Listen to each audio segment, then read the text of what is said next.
Absolutely.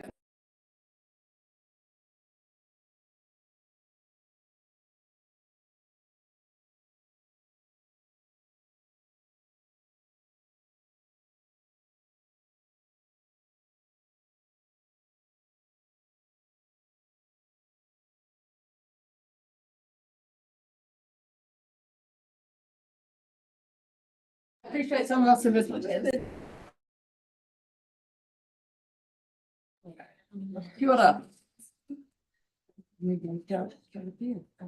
morning all and welcome to the Environmental Implementation Committee, and where exciting stuff happens in the non-regulatory space. I'd just like to acknowledge that the wonder of democracy today is all days, because it is why we are sitting around this table, although some people may have had an interesting night listening to results elsewhere. I'd also like to acknowledge our co-chair, my co-chair Brian, who's now no longer with us, and his commitment to the environment as well, and we will miss him. Starting with a Chair, sorry, he's no longer with us, having resigned. Not Not the worst outcome. thank you for the context, but I didn't want to infuse. So thank you. I appreciate the sorry for my absolute lack of language this morning, Gary. Councillor Kelleher, thank you. Opening with a karakia. Tuia ki runga, tuia ki raro, tuia ki waihu, tuia ki roto, tuia ki te hare tangata, ka rongo te po, ka rongo te ao, komio, tuia, takia. I'd like to acknowledge Councillor Forbes, who's online. I am not certain about Councillor Laws or Councillor Ware, but we'll just carry on without them. But so I haven't got an apology, so I'll just note their absence and move on. We have no public forum. All the people that would have been coming to public forum are out there busy doing things, which is great. Confirmation of the agenda. There's only 2 items, so that's not particularly hard, but we will be dealing with Te Haka Pupu first on the papers on it's first. Okay, pull your microphone a little bit closer, or it's it's coming and going, isn't it? Yeah. So confirming the agenda as it is. No, it's not the one. It's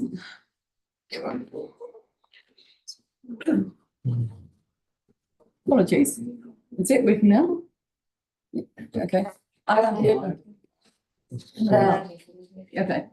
Hopefully this will work for everyone. Sorry. Can we just see it sorted? Yeah, we'll just adjourn because this is going to be torturous for anyone listening. And I'm sorry, Councillor Forbes, it must sound terrible. hearing 2 Kate Wilsons. And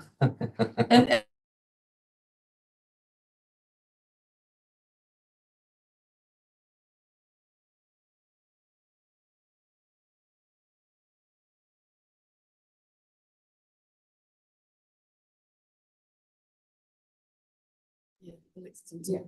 Councillor Forbes, does this sound better without a microphone? Yeah, great. Thank you. I'm going to take that as a yay. And I will speak, as we will all, hopefully loudly and clearly. I'll confirm. Way better. Something's gone wrong with the mic system. Yeah. Thank you. I'll move that we confirm the agenda as published. Seconded to Councillor Noon. All in favour, please say aye. Aye. Against, carried. Thank you.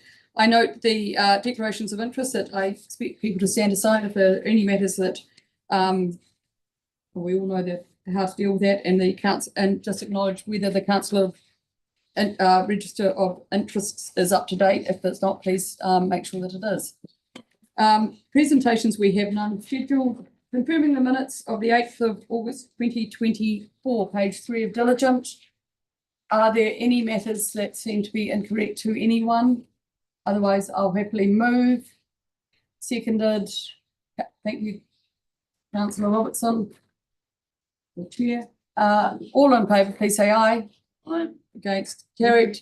There are currently no open actions for resolutions of the committee, so we'll go to matters for consideration.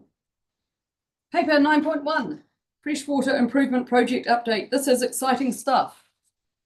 Joe and Libby and Rob.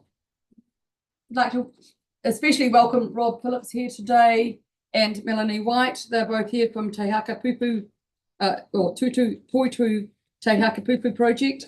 Rob is the ORC delegate, I think, on the governance committee, and Karina, who's the right. So we want to do Hakapupu as a starter, and then we'll go into the other ones later. Yeah, I can give a quick overview of the whole paper, and then if we can jump into Te Hakapupu first, and then Rob and Mel can head off. Yeah, would like. No, that's great. Go for it, Yeah. Libby. Awesome, thank you. So this paper provides an update on water quality focused projects that the environmental implementation team are delivering in collaboration with the community in Mana Whenua. So this includes Tomahawk Lagoon, Lake Tuaki Toto, Waifakaata, Toitu Te Hakapupu, and the Hill Country Erosion Project. We recognise the significant effort that the community in Mana Whenua have contributed to these projects, on top of all the other work that they have been delivering to support and enhancing the environment. So for Te Hakapupu, it's a $4 million MFE funded project to support water quality enhancement in the Pleasant River catchment. It's a partnership project with Katihui Rapa ki Puketeraki, and we also have East Otago Catchment Group on the partnership group as well. So Rob Phillips is here, and he is the co-chair with Katarina Ruxel, who can't be here. So I'll just pass over to Rob now to give a quick overview, and then we can take any questions on this part of the paper or on the project while we've got the experts here with us. Thank you. Thanks, Libby, and Kia Chair and councillors. It's really good to be here, and I feel very fortunate to be given the opportunity to be part of this project as the co-chair. So first, a big call out to the partnership and to my co-chair Katerina, who can't be here. It has been a really strong partnership. It's developed. I'm not sure we've ever had any rocky parts to it, but it's certainly has developed, and there's a real, I'd say, trust and understanding, and that trust is building. And I guess it's also, in my mind, led to a better understanding amongst the community, the rural community as well, around the role of Mana Whenua and the importance of the catchment to Puketeraki. So that's been really good. Look, all the KPIs are well on track to be met, and that's really important in these projects. We're getting sort of government money, and so we need to. It's really important that we do what we say we're going to do, and that's happening. It has been a real sort of journey, if you like, a horrible sort of term, isn't it? But it has been a journey as we've moved along. How do we do this stuff? What does it mean? I have to acknowledge Mel and her good work, and she's been very patient with me at times, as I've asked the silly questions, as an ex-CE does tend to do. Sorry, Richard, I'm saying as an ex, not as a present one. But no, it's been great. The Kitchen Action Plan has been pretty crucial, getting that understanding of what the issues are. I think one of the learnings is this is, again, I'm not telling you guys anything you probably don't know, but it's good to get an understanding of what the issues are. It doesn't have to be in a whole lot of detail, though. I think as long as you're focusing on the right stuff, that detail can also that detail can be built. So get an understanding of what the issues are. We're dealing with a real challenging environment here. That receiving environment at estuary, coming from Southland estuaries were my bane in my life. I say that not in a negative way, but actually they're our biggest challenge. We're dealing with 150 years of development, and those estuaries are already filling up the receiving environment, and there's no difference here. So turning that around is going to be a real challenge, and getting stuff done is the first part of that. So that Catchment Action Plan, focusing on how do you sort of get those dials going the right way, and that comes back to actually investing in getting the work done. So the action plan is great, but actually it means nothing until you start implementing it, and that means investment. So that's going to be a challenge, I think, for all of the regions around the country. There's no different to here or anywhere else, but actually, my suggestion is you've got to resource those actions. They're the ones that are going to make a difference. So then, so what are the challenges? How do you scale up this? So here's a project here which is going well. You'll have a number of these areas around your region, and so that's going to be your challenge as you face your your sort of projects going forward, your LTPs and things. So how do you scale up? You know, I'm always been a big fan of riparian, because I think the other thing that I want to mention is the partnership with that local community. We've had two fantastic reps on our leadership group from the community, Hamish and Amy Moore. So they'll be great advocates for the community, and building that strong connection with the community is really important. This has got to be owned by the community if it's going to make a difference. The farmers are going to be doing a chunk of the work. If they're not doing the work, they've got to be owning it.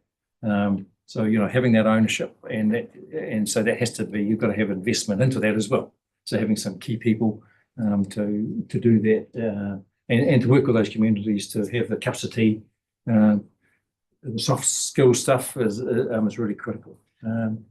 So look, that's probably, so we've just started. Another key thing is we're just shaping up a succession plan. Again, you know, this project has to endure. We've, if you like, set the foundation, started some framing up, but we've got to finish the work. And so that's this is a long-term project. I guess one of the challenges we've had is with forestry. You're not dealing with people living on in the area usually. So you haven't quite got that, you know, that peer pressure that you get when you've got a community living there. So the forestry is a challenge. We haven't given up on that yet. We're still working hard on how do you engage and get them, get some key decision makers into the room. But my sense is regulation is going to be pretty key to actually getting them doing the right thing. You know, forestry's obviously got a huge future in Otago. There's a sensible land use, but also they've got to be doing the right thing. They've got to have riparian areas, buffers. They've got to be managing that forest in a sustainable way. All of those things that, again, is your bread and butter. But that's been one of our challenges. And as I said, haven't given up yet. We're still working. We've still got 7 months to try and nail them. Nail is the wrong word. To get them on board. So I don't want to finish on I'll finish on a word challenge, but the key thing is great project, hitting the KPIs. We're focusing on actually getting those actions done, getting the mitigations done. And so, yeah, I'll leave it there. Happy to take any questions, Chair. Great. Any questions? Thank you, Councillor Robinson. Oh, that's right. We're not going to use mics. Such a, yeah, sorry. Fantastic to have you here today, and thanks for the work that you have been involved in. I am just trying to recall and remember in developing the action plan and coming up with the program, which needs to be enduring going forward. Do we understand the I guess the science behind the solutions? Like, have we modelled where the best focus would be, or is it more of a community approach of where we want to invest our attention? How do we know where the issues are, and how do we know what the solutions are? Yeah. There's been a whole lot of work done over the years on estuaries. Yeah. And I think that we've got a good understanding. Obviously, we've got to fine tune it for this estuary. Not all estuaries are similar, but there's some principles. I think it's pretty clear that sediment's a big issue with this, and we know where sediment comes from. Look, that's why I said at the start around getting an understanding of the issues and a knowledge. But we might not have the exact detail. That can be done through fine tuning, but we need to be focused on how do we reduce the amount of sediment going in initially, and we can fine tune and see where the hotspots are as that work's underway. Yeah. So because I think it's really important that we get on and get that community going and get them used to focusing on sediment's the enemy. Simple slogan stuff. Yeah. And having them on board and getting work done, and then ongoing measurement to say, actually, is this making enough of a difference? Getting kids involved in that as well. All of these things. So so I think the answer is yes, but also there's always more that you can do. But it comes back to whether you want to invest your funds as well. Yeah. Do you want to invest in getting more understanding, or do you want to get on and start getting the work done? I'd say we need a bit of both, but I'd say the focus, in my view, should be on getting the work done, and also rely on some national funding around, or projects around better understanding histories, because they're a challenge right across the country. Sorry. If you've understood, you've answered that the issue is sediment, then you can quite easily, you've said as well, understand what the solutions are. It's probably more simple than other pollutants, I guess, to solve that one. Yeah. Yeah, but it's, There's been sediment source tracking work undertaken as well through the science team, which gives us an indication of where that sediment is coming from, not like specific sites, but what type of activity it's coming from. So that helps us ensure that the catchment action plan has actions to address those activity types. Right. Thank you. Thank you. Councillor Noon. Along a similar vein, in particular reference to sediment, and I don't want to relitigate the land and water plan. However, and I know we're in a non-regulatory meeting, Indeed. but one of the things that we did discuss was around the ability to undertake or create sediment traps, and in the current form the plan is in, it would require consent. So I suppose what I'm asking here is, it's important, I'll try and think of a question.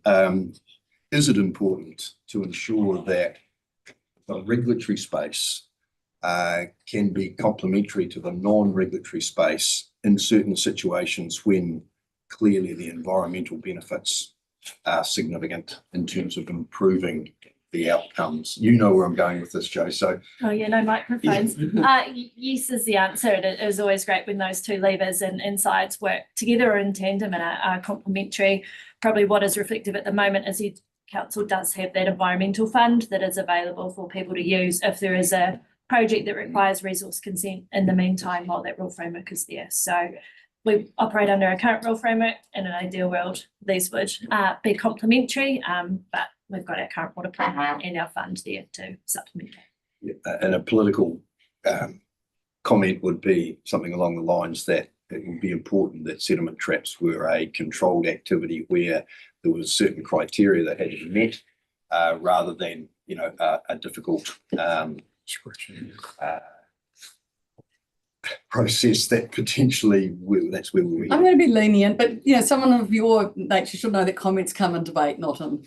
I wanted to share it while Rob was in the room. Indeed, that's fine. Any other questions? I certainly have some. Thank you, Councillor Malcolm. Yeah, just sedimentation is a natural process.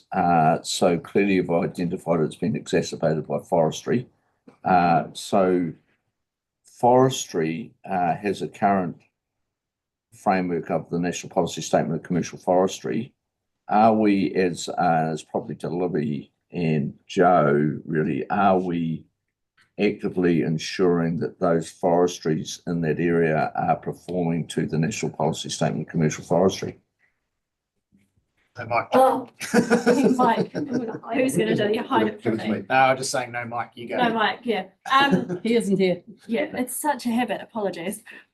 So yes, we do have a compliance monitoring program for forestry, and there will be an update coming through to the Regional Leadership Committee on that. So compliance there is some stuff they have to notify us of in terms of permitted activities, but there is stuff that foresters themselves need to ensure they are meeting the permitted criteria around. And just a note too that the NESCF is new. Yeah.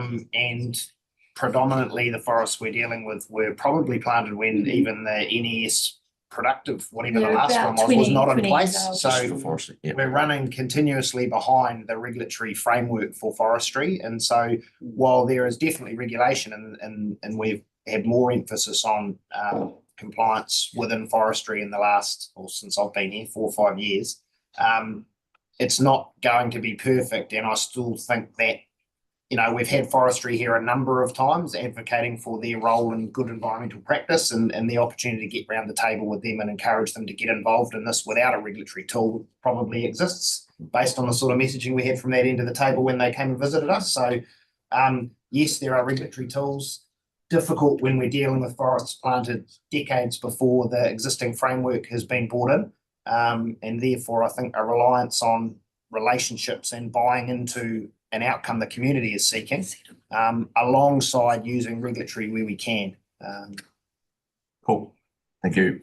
And can I just make the point of, it's not just forestry where the sediments coming from, I it's realise also farmland as well. Yep. So, yep. Thank you. I have a couple of questions.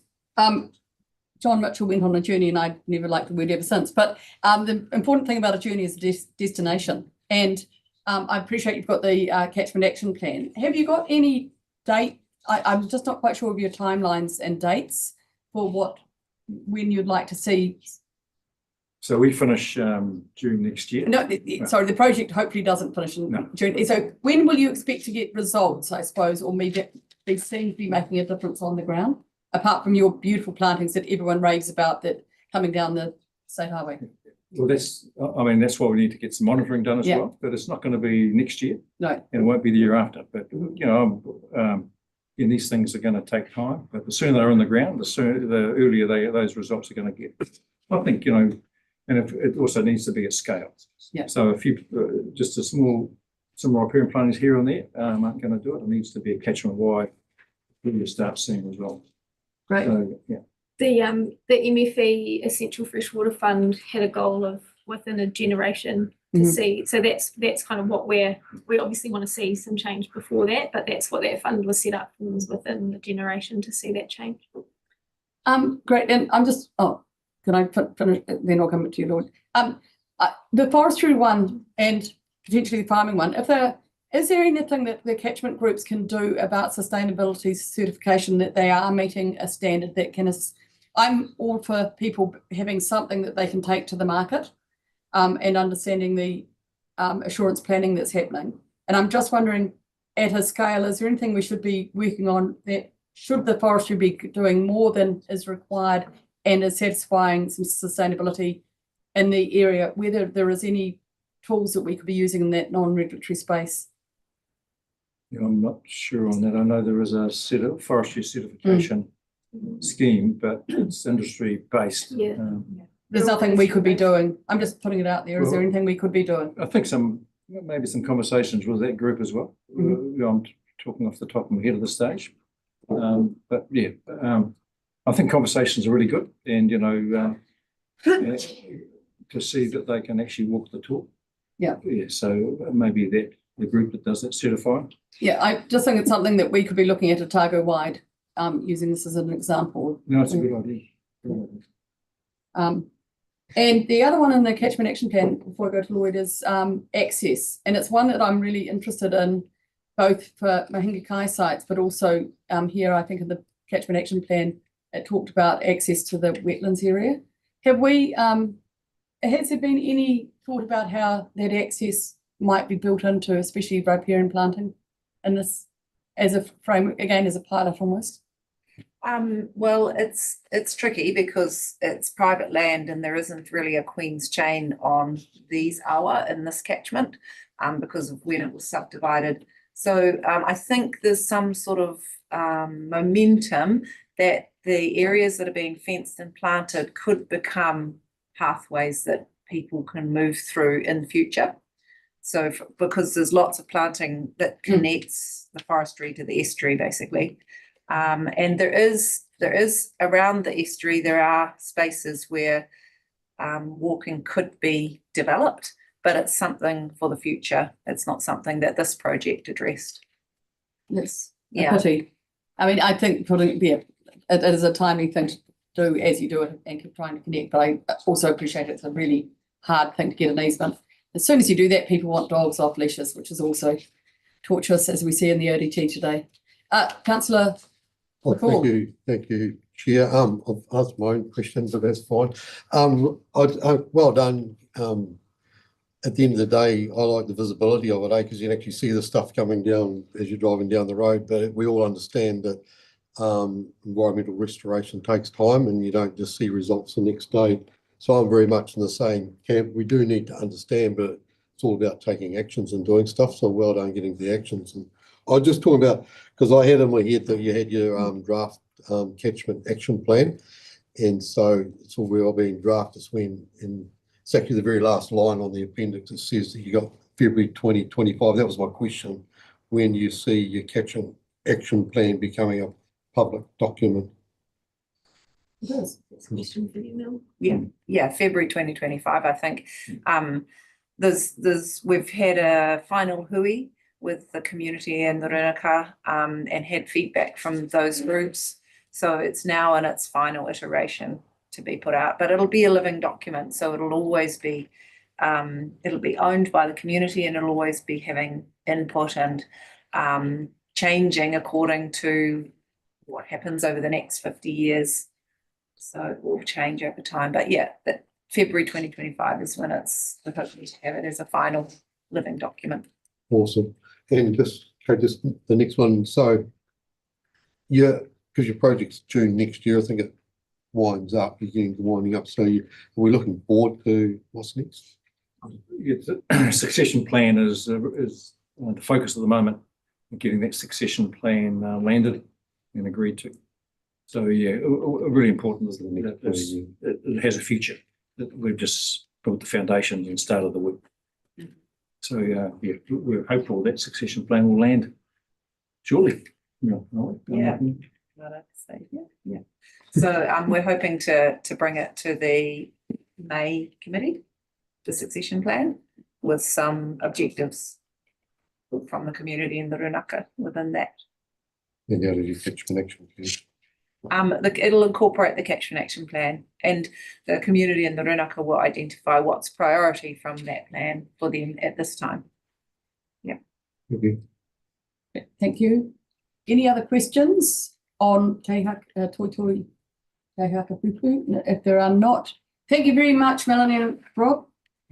Thank you. Thank you very much for your contribution. It's great to have people of your caliber around the table. Thank you. Thank you.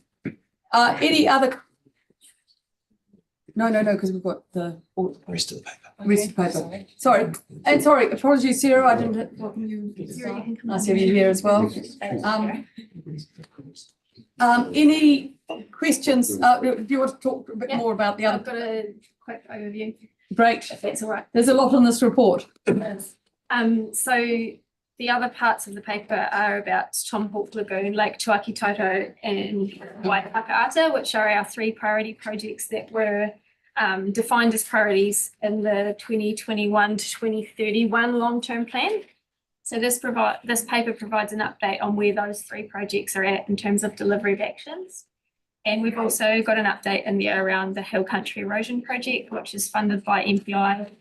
And the objectives of this project are to increase ORC knowledge of hill slope erosion, improve ORC's engagement with mana whenua and landowners, and address hill country erosion, and identify and mitigate hill slope erosion in priority areas. So the paper includes an update for the committee on progress with that project as well. Thank you, Libby. Do we have any, welcome Elliot, do we have any questions on any of these papers? Yes, I do. We'll go for you first, Alexa, and then Ellen. Thanks, and thanks, Libby. I'm just thinking about Lake Hayes, excuse me, and I can see where we're going with that and works are near completion and so on. But we've had quite a lot of flooding there over the last month, which has sediment issues for the lake and also impacts the walking track around it, so and the wetland around it. So it's all pretty tricky when it floods there. And I'm wondering if we've got plans to try and prevent those floods. We were thinking at one point about replacing the culvert, and that was scuppered. It was decided to clean out the creek below. And what I want to know is, has that creek been cleaned out? And if it hasn't worked, what's our next step towards preventing flooding around Lake Hayes? Thank you for the question. So yes, the work has been completed in downstream Hayes Creek. and we've just finalised the restoration planting along the bank there in the last week or so. So that piece of work is completed now. We do have a consent which we've already obtained for if we do need to upgrade the culvert in the future. The feedback I'd had from the community was that it was functioning quite well at the moment. So Tom might have more information maybe on the flooding that you're talking about, but I haven't heard that from the community, or my main contact in the community anyway. But there is, if we do need to undertake that work in the future, we have the consent available to do that.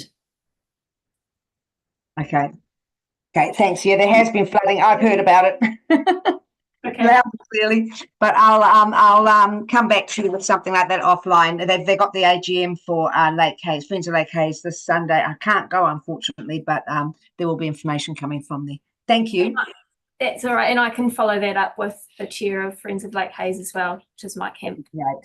Thank you. Thanks so much. Councillor Somerville. Thank you. These three projects were the three identified as priorities in the previous annual plan, and I guess there were some objectives and some budget that went with those in that plan. So what happens now and the ORC involvement? Just to clarify, those sort of projects and their budget, have they come to an end? Or is there something ongoing, and what could possible future ORC involvement in these areas be?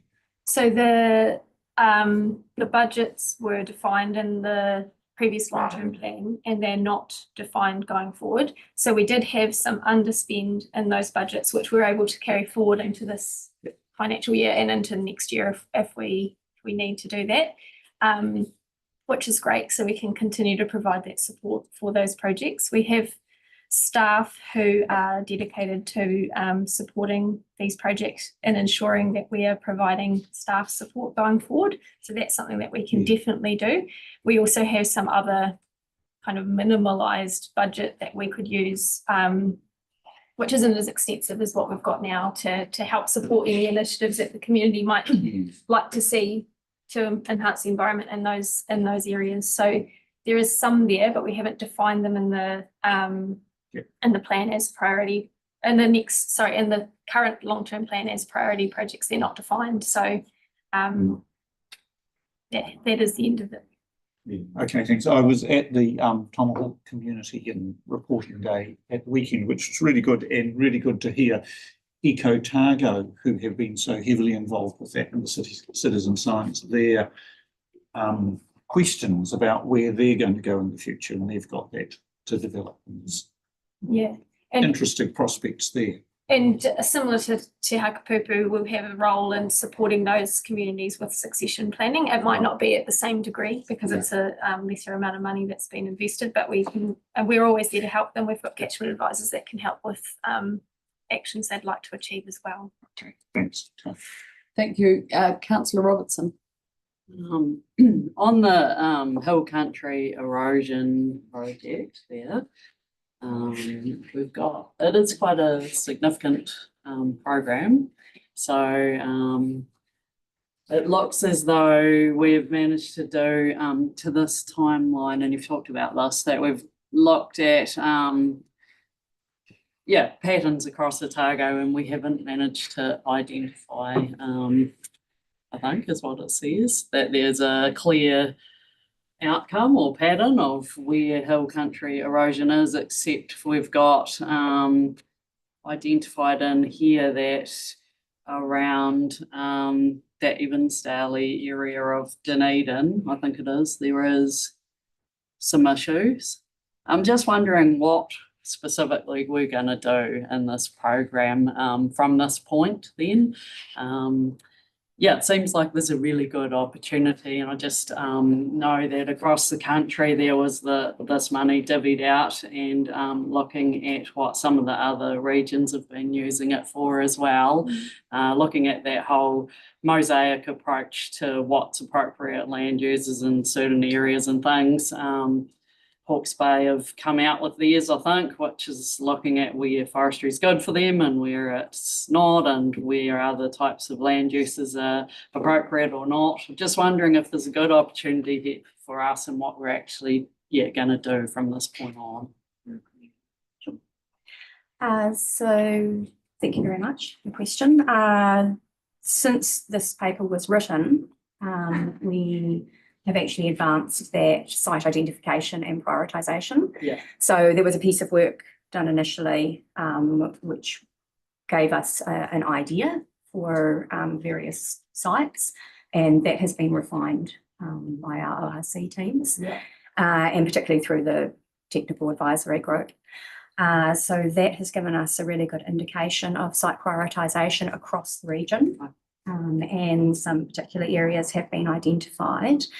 The one that you comment about here, we're looking at potentially putting in place a pilot project at this point to see how that could work and then be extrapolated within other areas of the region.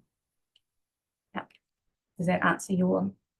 It does. Are you still developing what the pilot program might look like? Yes, yeah. So we have proposal plan developed, and we're just working through that at the moment and associated budgets. Okay, thank you. Councillor Noon. Along similar lines, Sarah, so once the identification of these sites has been made and then some form of mitigation is proposed, questions around, historically the approach was, you put willows and poplars and that. Obviously the move towards native species, that's great. But when it comes to erosion, you need relatively not immediate effect, because you're not going to get that from a plant, but as compared with an exotic species and a native species, their growing rates are quite different. So has there been any science or research done of how is that managed with the focus on native species? Is there anything that you can share with us on that, with that scenario? Yes, so I mean, there is research out there regarding exactly that. In terms of what we're looking at as part of the project is looking at all of the potential tools in the toolbox, and particularly sort of tailoring those to site specific projects and how they work, so it's not a one size fits all project, and then developing that sort of information and capability within ORC to be able to, when staff are out talking with people about specific sites, about all of the potential tools that are in the toolbox. Thank you. Councillor McCall. Oh, yeah, good. So the area you're looking at doing perhaps a trial is that in the Seacliff area? Yes. Yes, there. And just following up from Andrew's one, basically what Andrew's saying is people tend to use willow, poplar poles, for controlling erosion. They work very effectively. And just driving around the country, there's a lot of land stabilisation work coming out of this Hill Country Erosion Fund. And probably one of the biggest limitations to getting from understanding to implementation is the ability to gain rootstock to actually get stuff going. So I'm just wondering whether you're looking forward planning as to whether we may need to get some undertaking or start working up the sort of numbers of poplar poles or whatever may be needed, and creating some opportunities for people to produce them, rather than finding out and then wait another 3 years. No, absolutely. We have a land management advisor who unfortunately could not be here today, and she has been looking into exactly that. So where that stock would come from. Yeah, because there's been ensuring that we have availability. It's quite ironic because in the last 5 or 10 years, a lot of the community poplar growing ones are sort of wound down, whereas we may be looking to wind them back up again quite quickly. So I was just looking at that forward check on that forward planning. Yes, ORC and Barnago and the relationship they had there was fantastic. The one with years ago. Yeah. Councillor Callow here. Thank you. Going back to Lake Hayes, my understanding is that the culvert works downstream have been quite effective, but what I haven't stopped to look at was anything done on the upstream intake of the culvert to improve that, because there was quite a dogleg intake or an inlet really shaped there. But I suppose my question on that is around, well, because the two issues with Lake Hayes were water quality and then also the ability for the culvert to drain. And if the fallback option is to improve the culvert, what we would need to understand is the last couple of rain events that we've had, especially one quite major one, how has the site performed with the work done, and maybe to be able to inform the group and help them in the future decision making with us as well. Could we get some understanding of what those rain events were, how did things operate, and what further improvement might be needed? Because moving to the culvert change is a major change. Absolutely. So the first part of your question about whether we've done work on the inflow, our project managing engineering advisors had looked at that as well, and there's some kind of bedrock in place that was going to make that really difficult to do. So the first step for us was to do the downstream, and until we had significant rain in the last month or so, the understanding was that it was working really well. So we do need to collect a little bit more data around how in those rain events the culvert is functioning, and there are some monitoring sites that ORC have in place just downstream of the culvert, like within the culvert, but the Hayes Creek side. We've also got the monitoring buoy in the lake, which can give us information to inform that. So I think it was last week, we had a meeting with Friends of Lake Hayes and the ORC science team, and those are exactly the types of things that we're looking to understand, and the science team are going to support Friends of Lake Hayes to ensure that data is able to be used by them.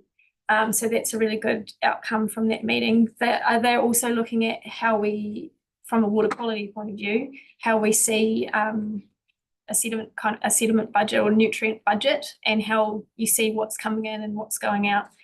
So when we turn on the augmentation later in the financial year, we will be able to measure, all of that stuff, all the rain events, and if we need to turn it on or turn it off, if there's too much water coming in, we can turn off the augmentation as well. But that will show us how much sediment's coming in, and then how much is going out, and then what the lake is actually doing to either absorb that, or if it's flushing more out, which is the intention of augmenting it to help improve the health of it.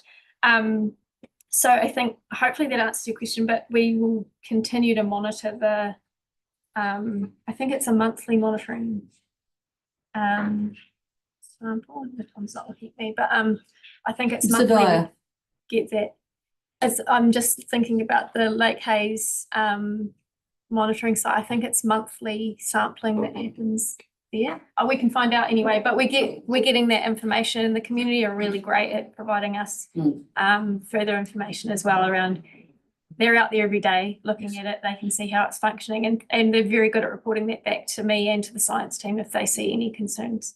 Brilliant. And you'll bring something back to us. Yeah, we can bring back something on when we do our next update on this paper, because it's a regular one we bring on freshwater updates, so you can bring that. That'd be great. Thank you. Staying on Lake Hayes, if I may, and I just intrigued by Councillor Forbes' question. The one project we're doing is freshwater quality, and now she's raised an issue of quantity, which is odd when we're about to start augmentation and flooding becomes an issue. And so can I just understand, is there an issue with flooding? I mean, I appreciate that there's a track is very, very popular, and and people and convenience to buy it, but are we there to stop flooding? So this will be, I'll Yeah. throw to Tom on this question because we do work in with our engineering and science team on this project. So I'm just gonna throw to Tom. Yeah, look, there's some reserve land, Yeah. upstream up the lake where, Mill Creek, arrives at the lake. That area, when the lake gets high, and Mill Creek gets high, you start to see ponding and flooding around the reserve area. Mm. But from a water quality standpoint, it's a good thing. Yeah. That provides a kind of, ephemeral wetland type area, which is beneficial in terms of, reducing the amount of sediment that reaches the lake.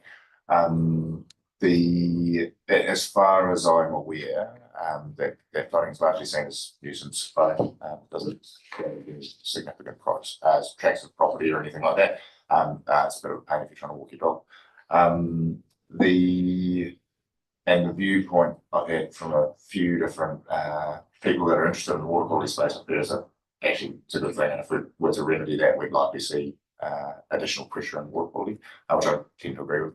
Yeah, okay, and it's, I don't want to make a judgment call on this, but I think we just need to be really clear that sometimes we're in the space of talking about let rivers be rivers and let lakes be lakes, and what we're actually trying to ascertain. So it's an interesting conundrum. And maybe there needs to be some signage about the tracks not being passable, maybe the answer. I don't know. We'll look forward to a discussion about that later. Thank you. That's good stuff. Now, no other questions? Yes, you have. Sorry, Councillor McCall. Oh, you know, I've got a couple Councillor Paul's around after that. that. Close to me.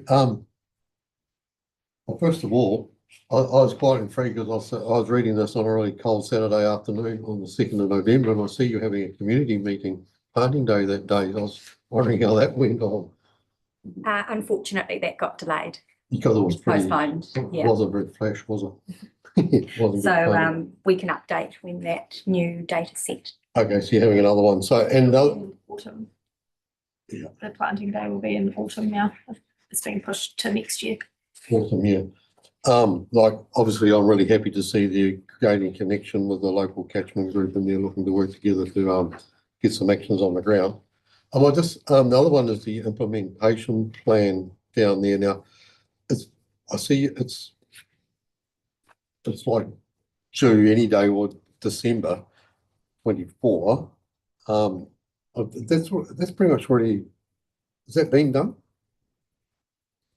I thought there was one already. Yes. Yeah. So this particular action is taking that implementation plan out to key stakeholders, and just if there is any feedback.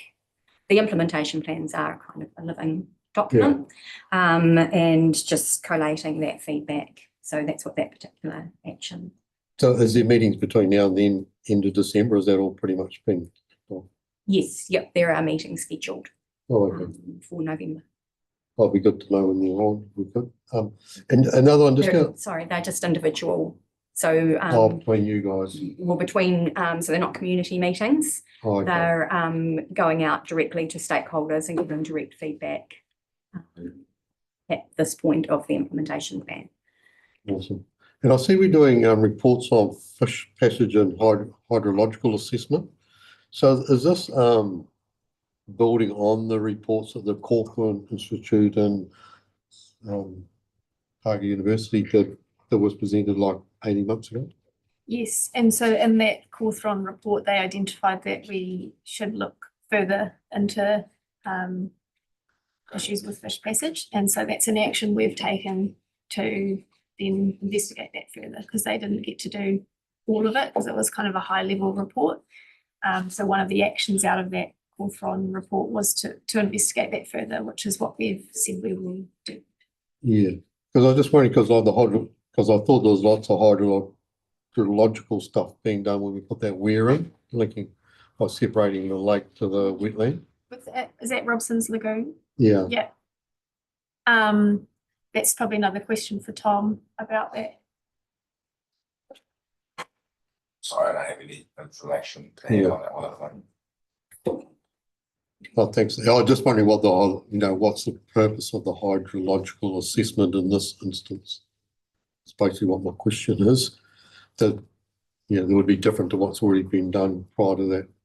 Oh, so I believe that the Robson's Lagoon hydrological assessment was specific to that piece of work. This is looking at the whole catchment. What we would be doing would be looking at the wider catchment and how the hydrology of the catchment functions.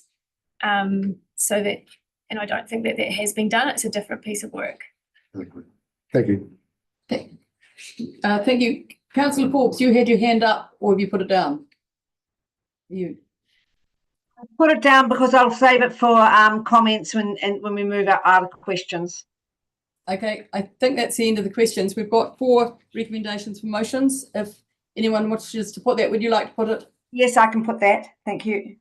So it's notes of report, notes of progress of implementation activities that are occurring on the water quality projects delivered by ORC partners and the community as detailed in this report. Notes that Toitū to Hakapupu project is in its last year of delivery to deliver on all the objectives of the MFE funding deed, and notes of progress made on the MPI funded Hill Country erosion projects. I think seconded is Councillor McCall. What would you like to speak to that, Councillor Forbes? Oh, sure. I just wanted to say thank you so much to staff. It's fantastic to see all these projects underway in a really planned way, and taking the community along with you, working with the community, finding solutions and working on it. So I'm really delighted to see that. I also just wanted to caution against letting lakes be lakes and rivers be rivers. Lake Hayes is incredibly constrained at one end, so that kind of throws that out the window.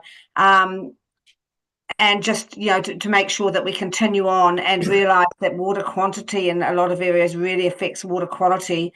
And in Lake Hayes, that's been a real problem, and it's a reducing problem because of the establishment of wetlands and the restoration of wetlands. So that problem is reducing, but there is still a problem with it at the moment, I think, but it'll be interesting to get more of an update as time goes on. But thank you for that, and really good to see what's going on in the other catchments as well. Thank you. Thank you. Any other discussion? Councillor McCall? I'd just like to make a comment. I'd just like to thank you very much for the report. The report I thought was pitched at the right level. It's got enough information in there for us to understand it. It's really good, easy to read and understand. So thank you very much for the report, and because writing about nature is not simple, eh? So I think you managed to break it down to a level that was just pretty good. So thank you very much for the report. We'll look forward to continuing to monitor the progress. Thank you. Councillor Noon. Yeah, I think the update is excellent to see the progress that's being made through working with central government, local government, the community, but particularly the community and iwi. I include iwi in the community. But we're empowering the community to shoulder the responsibility along with those other key stakeholders, and I think it's starting to show the power of collaboration right across the board. So well done. Thank you. Anyone else? I'll equally agree that this is where the sweet spot of working with council, with iwi and communities just shows amazing power of collaboration, and it's great to see these results. And while we get better funding coming through, it's going to be a really, really exciting space in the next few years. So thank you. Do you wish to wind that up with the right of reply, Councillor Forbes? Thank you. All in favour, please say aye. Aye. Against? Carried. Thank you very much. We go to the final but not the least of the reports today, 9.2. It's somewhat of a horror story, or potentially. And so it's great to have this round the table. The Kubakula, or how do you? Kubakula. Okay.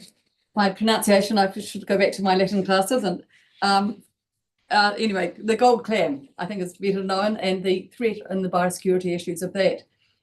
Libby, you're going to lead us on this paper? Sure am. So this report provides the committee an update on work that has been undertaken in response to an incursion of an exotic freshwater gold two exotic freshwater gold clam species, Corbicula fluminea, I might have that wrong too, and Corbicula australis, which have been located in the Waikato region of New Zealand. The report outlines some of the work Biosecurity New Zealand has done in response, as well as the work of ORC staff to advocate for preventing the spread of this invasive species and work to raise awareness of the potential threat of Corbicula to Otago. Importantly, to date, surveillance work has been undertaken and there is no detection of Corbicula outside of the Waikato River and Lake Taupo Aqua Park. But there are concerns that the species will spread, and it has been determined that eradication is not feasible in the Waikato River with the current tools available. And the focus is on suppression and preventing the spread. So we are actively advocating with Biosecurity New Zealand alongside other South Island councils and DOC for interventions to be put in place at the Wellington Ferry Terminal, and we see the Cook Strait as a defendable boundary to ensure a significant pathway where vehicles and vessels are transported is managed to prevent the spread of this invasive species. So that's kind of an overview of the report.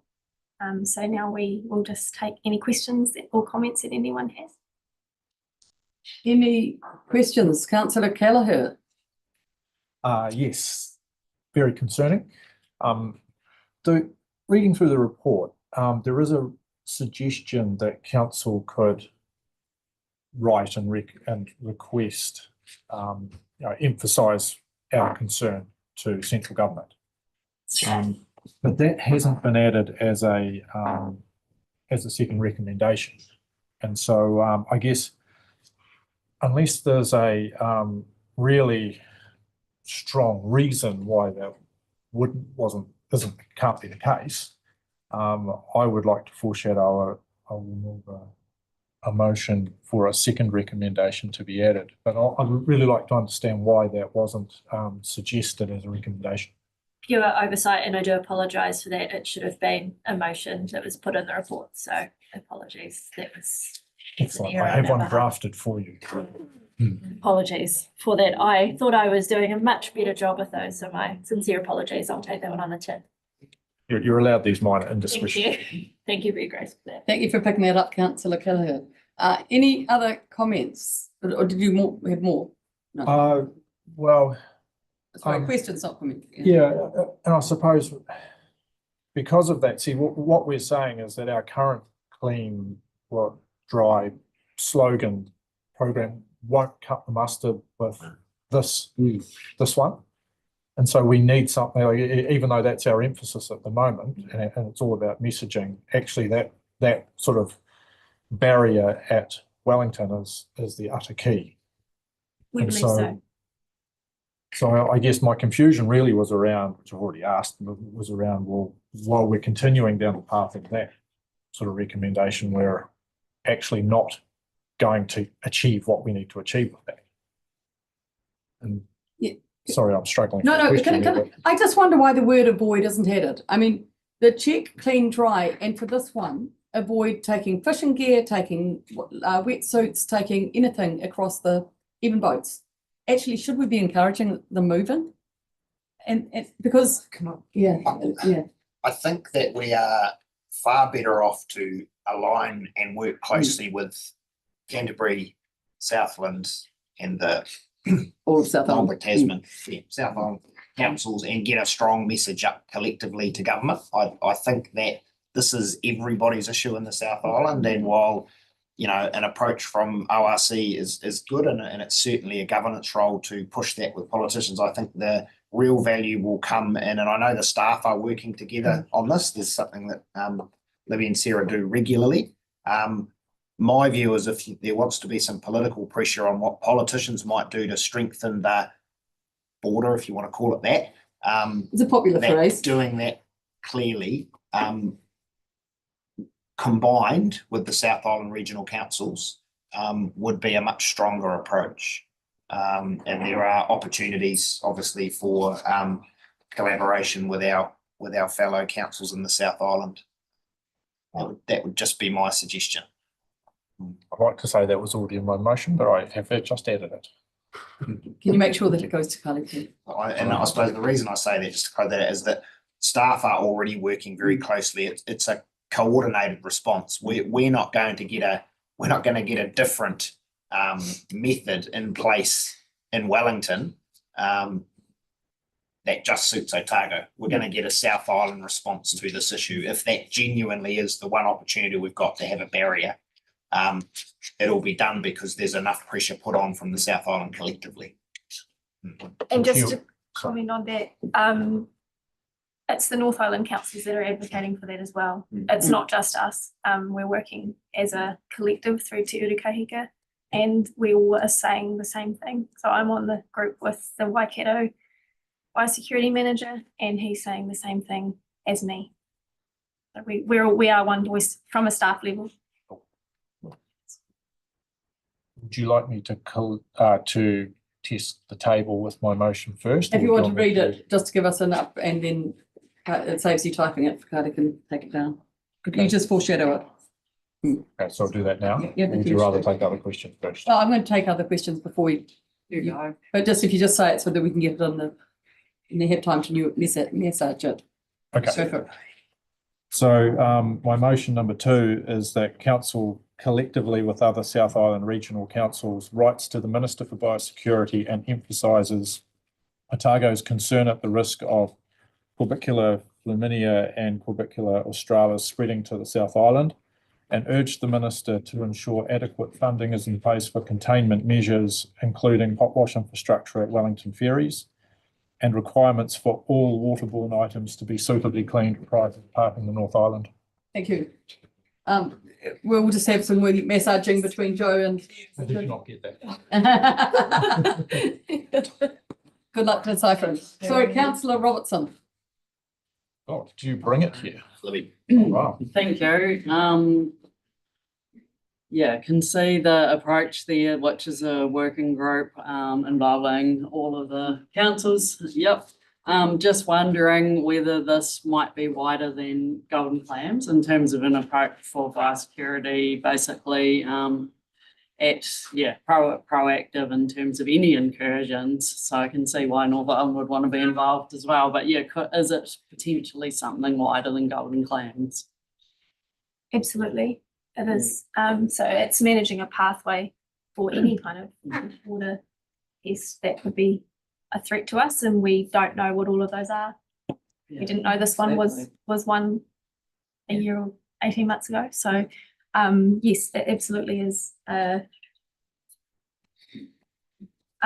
is a way to I guess it's a good case study that we can use and learn from, and how we respond as a nation to an infestation. Unfortunately, it is in the Waikato, but it could easily have just been. It could have easily been here. So in light of that, sorry, can I just ask one more question? The specifics of the motion of how we would like to address the pathway. I'm not a technical expert on Golden Clams, so I'm not sure if those specifics are the ones we want. I don't know, they might be.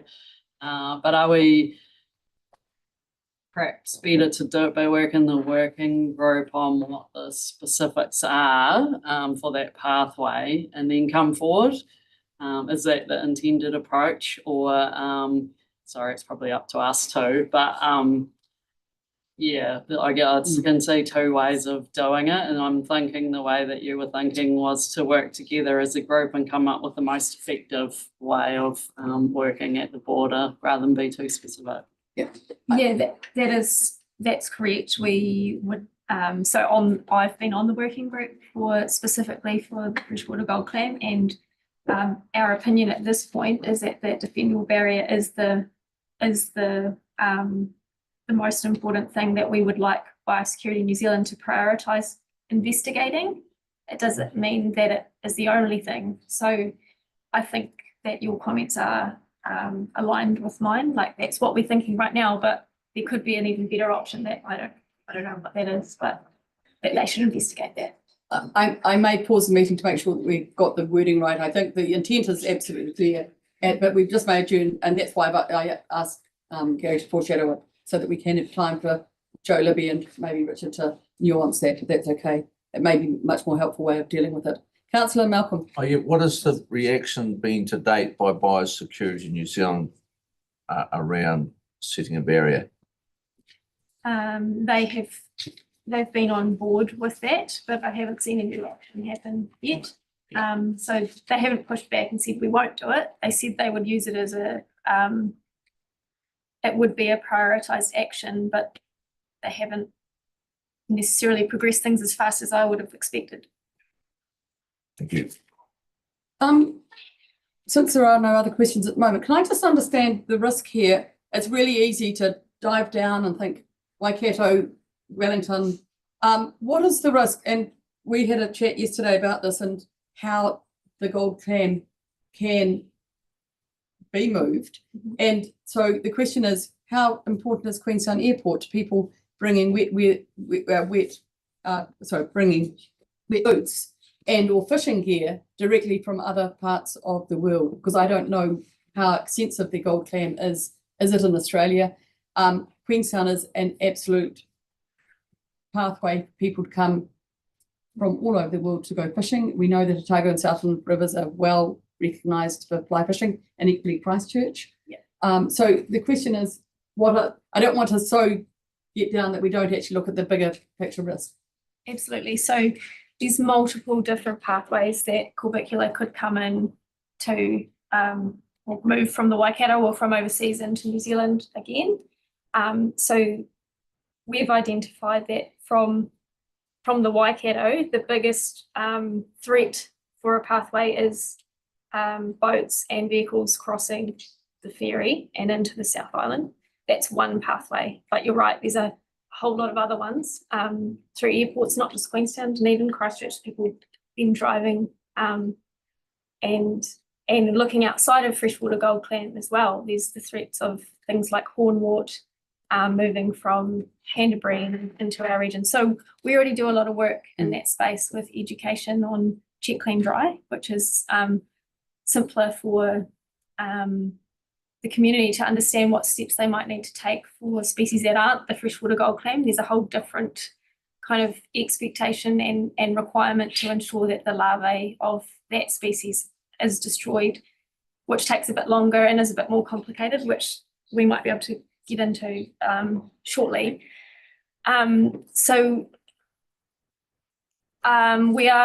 did talk about Fish and Game yesterday, and we are working with them at every event they have. We have information we provide to them where they can share that check, clean, dry messaging with anyone that attends, and when there's licenses issued, they have the check, clean, dry messaging. But at the moment, we haven't got the Corbicula messaging is very complicated.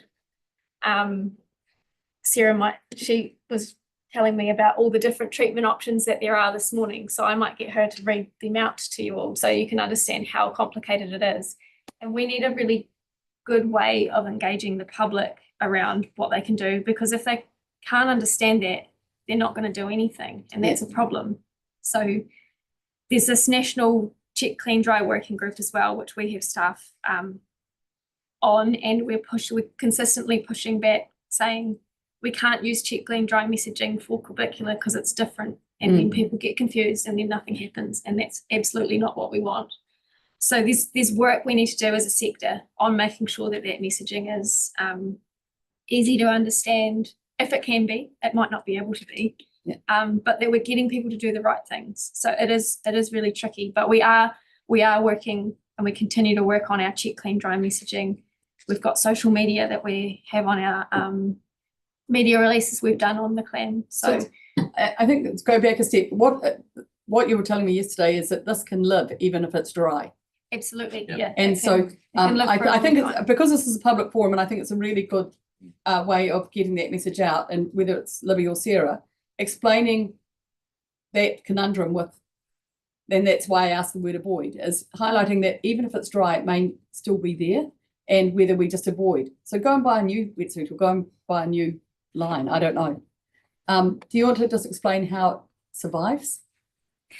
Certainly. So just sort of preempt that with, at the moment, there is a lot of research being undertaken to look at the habitat and impact within New Zealand for the freshwater gold clam. And so this is developing all the time. In fact, new check, clean, dry processes have come about in just the last couple of weeks since the paper was submitted. And that is based on that research and identifying new issues with previous processes and new possible processes. It is also different depending on the life stage of the clam. So treating juveniles versus mature clams is quite different. And so a mature clam could, at this point, they believe, last 8 to 10 days out of water. But a juvenile stage is considered at this point 48 hours will lead to desiccation. So at the moment, most of the check, clean, dry initiatives are aimed towards the juvenile stage, and that is because they are almost, you can't see them, they're almost too small to be seen. And so you're more likely to miss them, whereas there is hope, and we've just passed around what the clam looks like. There is hope that in that more mature stage, people would be able to see the clam and actually physically remove it, whereas the juvenile can easily just be missed. So the new process that has come out just recently highlights hot water, freezing, bleach solution and salt, but there are various different degrees within each of those. For example, hot water soaking, this is absorbent materials, so it's for your wetsuits and everything, soaking for 2 minutes at a temperature of over 70 degrees, which becomes very difficult if you are out and about. And then there's various other ones as well, between 50 and 55 degrees you can do it for this length of time, etc. So it is quite complicated. There are a whole variety of different measures you can use, and we then have the challenge of communicating that to the public as well, in a scenario where people may be moving within, between water bodies in one day. And then at the moment, the messaging is to dry for 48 hours for the juvenile phase, but that may not capture if you had a mature clam. So it is complicated, and it's just getting a good message and working out how to communicate that will cover clam. But at the same time, not making it so complicated, as Libby was saying, that then we can't work with our pest plant species with the, sort of potentially easier check, clean, dry messaging of detergent. And so, yeah. Thank you. It's a hard place to be. Thanks. Councillor Malcolm and then Councillor Weir. Yeah, and just having another flick through, you are on all your advertising just using the standard freshwater clam name and not the flash one, which I think is probably really important for getting public grab on it, because the other name would probably just say, well, let someone else flash deal with it. And so the more I check, you are actually using the freshwater. Very good. Thank you. That's confirmed. Sorry. You're good. Councillor Weir? No, we're not using mics today. They're screaming at us. Okay, I see. I was just asking around monitoring, both around Waikato and nationally. It was about spotting them in rivers and stuff. Do you know what techniques we're using for that? And are we using any like eDNA stuff to test for that? Yes. So around the Waikato, they're implementing eDNA for sampling, and then they have an actual monitoring protocol in place for actually visual and diving. As far as the cargo goes at the moment, we have implemented regular eDNA surveillance at key locations, and so that's for early detection. And then we also have a freshwater biosecurity monitoring program, and as part of that, we're looking at how we can incorporate looking for clam as well as looking for fresh plant pests. And also, we have divers undertaking the LINS Lagrosiphon program in some of our key lakes, and they are able to have divers out who are aware, and looking at all times. And then obviously creating awareness campaign for passive surveillance and public identification they may come across. Thank you. Councillor Methven. Just wondering how you are coordinating with Environment Canterbury. I mean, we see in the map Lake Karapiro, which is a rowing lake, and we have Ruataniwha as well. I mean, if anything's going to be transported, there's a way of doing it. So how are we coordinating with Environment Canterbury in this? So we meet regularly with Environment Canterbury and Environment Southland. So I meet with the manager for biosecurity and biodiversity at ES and the principal advisor for biosecurity at Environment Canterbury monthly. So I meet with them monthly, and we talk about all of the issues from a biosecurity point of view. And this is a really topical one for us at the moment. They are also part, and I talk regularly to the principal advisor as I represent the South Island on the working group at the national level as well. And then we also have staff that are connecting through the Check, Clean, Dry working group. That's where we've got it's representatives from all of the councils across the country, isn't it? Not all of the councils are on that working group, but Canterbury, as well as us.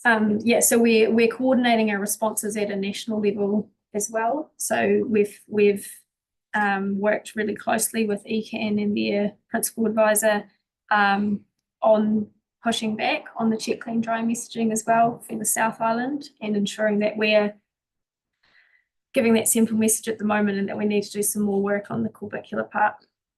Are they doing, so eDNA is obviously water testing for the DNA of the clam.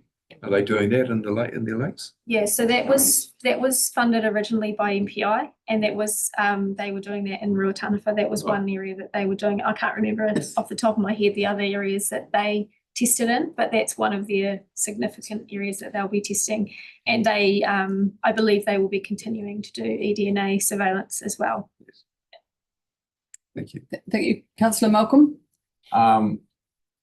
Yeah, a very good point by Councillor Methven then, in that there will be crews going to the Māori Cup, which is the Southern Hemisphere's biggest rowing event this year is in Karapiro. So there'll be, I'm just thinking the Dunstan crews will be going, there'll be plenty of crews from around here going. So it's probably a really good time to actually get something into their space, either through Rowing New Zealand or the local rowing associations to get people starting to think about it, really, because they're going to the hotbed of the area. That's right. It'd be great to educate that bunch right from the start, I would Well, think. maybe it's a year it should be transferred back down here. No, it's coming next year. I can't afford it until next year. That's right. So Lake Karapiro has got a controlled area notice on it. So that means that anyone who leaves that water body is required to clean their gear before they leave. Yeah. And I'll continue to work with the manager of biosecurity at Waikato and they've got Check, Clean, Dry advocates that they're using as well, and they've got a really close relationship with Biosecurity New Zealand. So that should be all under control, but I will follow it up to ensure that that is at the front of their minds, which I am absolutely confident it is. Yeah, and maybe working with the secondary school sports as well, coordinators, and jet boating is another well-organised group that I'm sure have got themselves in that space. I haven't got any other questions from anyone. Before we formally put the motion, I'm just going to ask for a quick 5-minute adjournment to make sure that the motion is correct and satisfies everyone's interests. If you want to be part of that, please go and sit beside councillor Kelleher. The rest of us can go and have a cup of tea. So I'll give us 5 minutes, please.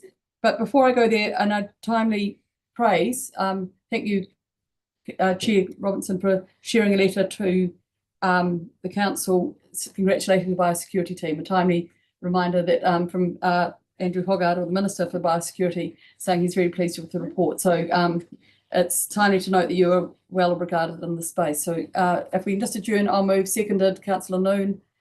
Any discussion? No, good. All in favour, please say aye. 5 minutes. Thank you.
And our 5 minutes is up.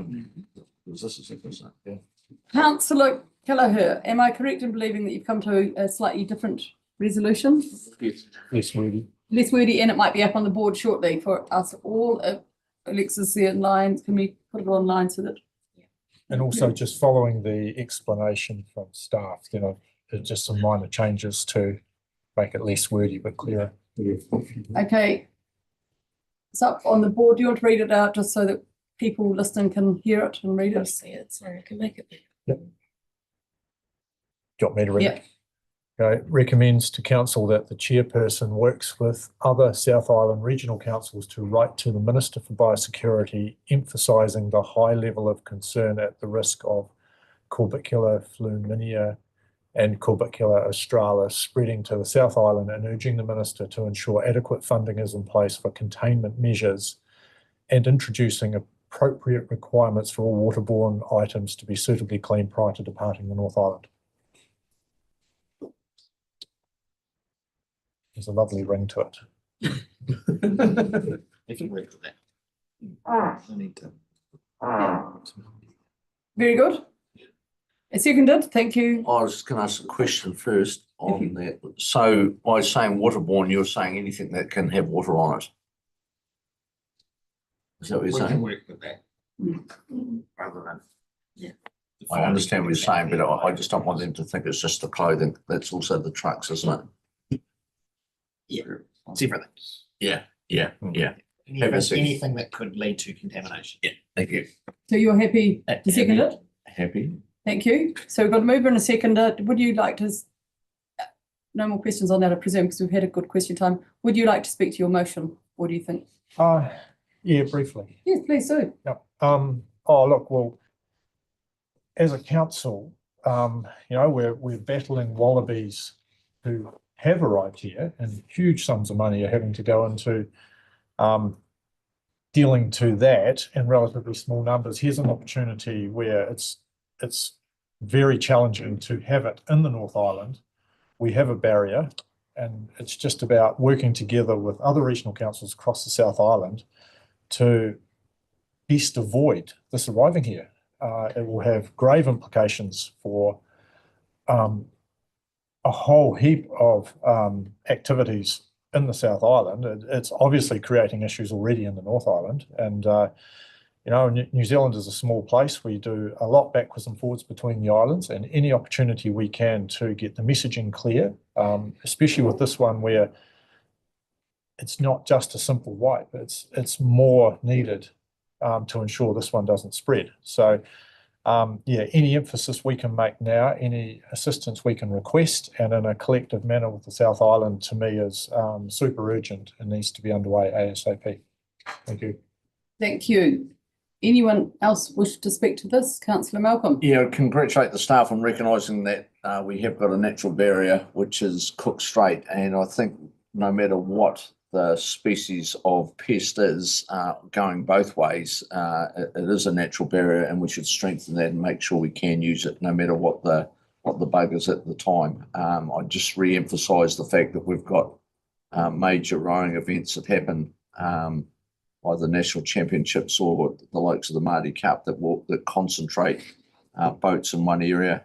2025 will be Karapiro, and there'll be boats going into the source of the issue. So Rowing New Zealand is probably a very good conduit to sort that out. But let's use that barrier, and it won't be just this particular bug, the freshwater clam. There could be all sorts of bugs that we could have something really powerful at Wellington or Wellington and Picton to make sure we've got a good barrier going. So good concept.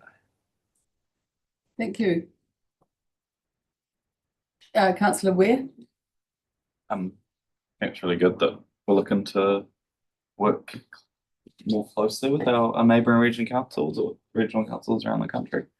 And noting that these are like really hardy pests to control and even to communicate with the public on how to control, as you guys have said. So even more important that we sort of try and prevent it from entering the South Island at all. And that will require a coordinated effort that Gary's outlined here, and I think the Cook Strait does really present value opportunity to keep a biosecurity barrier to the South Island and all the precious ecosystems of Te Waiwhananga, and that the approach that staff have outlined here looks really solid.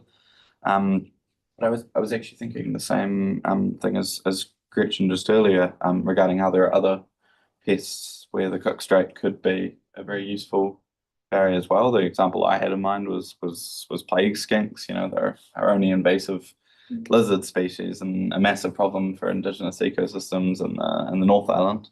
They haven't established themselves down south yet, but there's already been a number of incursions in the south that could have very easily gotten out of hand. And then at the top of the south, they're still actively controlling some establishing populations. But even as far south as Dunedin and Invercargill, we've had them showing up in places like garden centres or newly shipped home furniture and stuff. I think that particular issue also highlights how our flights can present a risk as well, and any pest that we're looking at. And there was a skink literally caught on the seat of a plane headed from Auckland to Southland. So I'm hoping in the approach outlined here, we're also at least considering how we might approach air travel as a risk as well, for golden clams potentially. But yeah, plague skinks are just one species. Golden clams are another. I think we should go full throttle with this plan for golden clams, but we should also seriously consider how we can use the Cook Strait as a natural barrier for other pest species that we're looking at. And I don't know where the best forum to sort of think about that is, but definitely something that should be done. Acknowledge that, and this is a report on Cubicula, but I think that our understanding of that biosecurity space, while we do reports under the Biosecurity Act, maybe we need to have a very simple report about the other stuff that doesn't really happen that we, may be helpful. And I'm happy to discuss it with staff at some stage. If there aren't any other speakers, I'd just like to, I'm really happy with the motion and the intent. I think the risk of people moving with wetsuits and with fishing gear and a number of even just your togs is also something that won't necessarily be a port issue, and it is an airport issue that we should be really clear about. And I'm sure the messaging in the Waikato is clear for those residents living there, but we all get into our own sound bites now, and the effectiveness of communicating in those areas through newspapers is less effective for tourists. And for those that may be doing a quick tour around Taupo or whatever, and then flying down to Queenstown for the tourism experience, it isn't necessarily intuitive. So I think the difficulty is understanding actually washing your togs even, or your wetsuit is really important. And I hope this doesn't limit us from working in that space. So I'm just putting it out there. I expect it to be that broad. So do you want to write a reply? In which case, I will put the motion. All in favour, please say aye. Aye. Against? Carried. Thank you very much. That brings us to the end of the day. Sorry. Yes. Can I just, I'd just like to acknowledge the work that Sarah has done on this in the freshwater space. We have a new staff member over here, Rob Wynn, as our team leader. Sure, Rob. So Sarah has been holding the fort for a long time, doing this work, but in the future we'll have Rob here to talk about biosecurity matters like this, and Sarah will continue working in the team on the larger projects. So you'll see her for wild and conifers and wallabies, but Rob will take over the freshwater marine stuff going forward. So I just wanted to acknowledge all the work she's done and welcome, Rob. Thank you. It's great to know, and thank you. It is a space where we definitely need to do good investment, and I think the value of the discussion today has shown the value of investment in that space. So thank you. That is the end of today's meeting. I won't do a karaoke because we've got a meeting this afternoon. Thank you. Longer than I thought it would take, but that shows the interest of this space, and congratulations both the community and the staff involved. Thank you. See you at 1.